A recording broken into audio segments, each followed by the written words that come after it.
Cancer patient Una Mullally probably never thought her illness would be dragged into Ireland's referendum over same-sex marriage. But the Irish Times journalist and prominent Yes campaigner received a letter this week that did precisely that. "I was sorry to hear about your cancer," the letter began, "but maybe it is the will of God. After all, you have been relentlessly pushing the twisted idea of gay marriage which would destroy the family as we know it and ruin the lives of generations of innocent children." The letter, which was shared thousands of times after Mullally posted it on Twitter, characterized an extremity of the debate in Ireland, a country where public discourse was for decades shaped by the Catholic Church. On Friday it will become first country in the world to directly ask voters whether same-sex marriage should become legal. "There is nothing to fear for voting for love and equality," Enda Kenny, the country's prime minister, told the national broadcaster Root on Wednesday. "It is about getting the approach that the right of marriage under the civil law can be extended to people who do not have that." He continued, "It's about asking yourself, when I had the opportunity to extend equality of marriage to every citizen, what did I do?" His words are a milestone in Ireland's social transformation that many say began only a generation ago. Sex between men only stopped being a criminal offense in 1993 and it took another 3 years before divorce was legalized. But an economic boom in the mid to late 1990s changed everything, not only generating wealth but transforming social attitudes.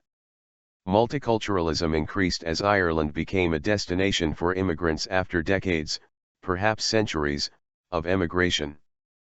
Friday's referendum demonstrates how much church influence on Irish public opinion has declined to the extent religion is not a major factor for any voter, according to Hassan Kaya, who has run a Turkish barber's shop in the southern city of Cork for 12 years. Speaking to Anadolu Agency, he said, "Everyone here is talking about it. People here are generally saying yes because they want more freedom. Almost all my customers think the same.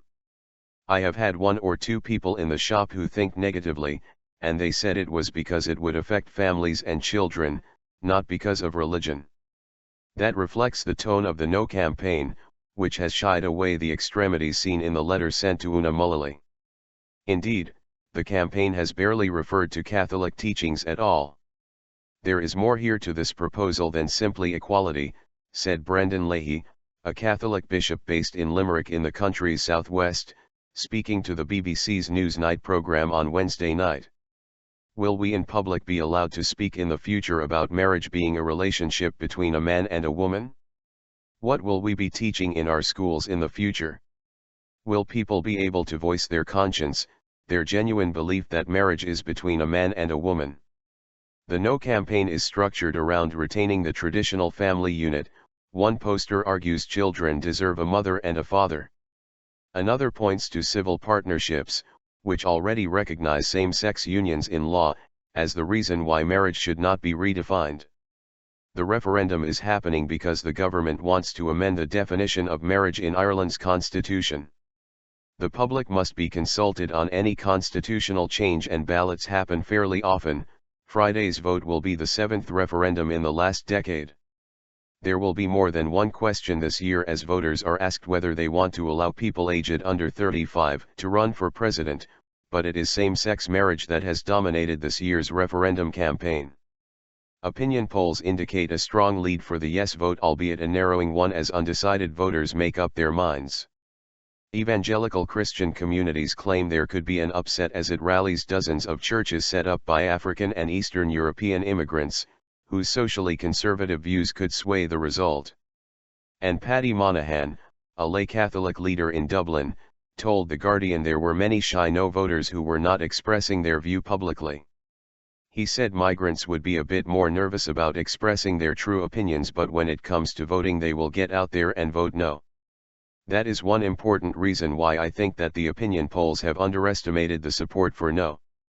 But for other religious voices, the referendum is a question of individual rights. Stanislaus Kennedy, a prominent nun in Dublin, announced she was defying her own bishop to support a yes vote. She said in the Irish Times this week, "I have thought a lot about this. I am going to vote yes in recognition of the gay community as full members of society. they should have an entitlement to marry. It is a civil right and a human right.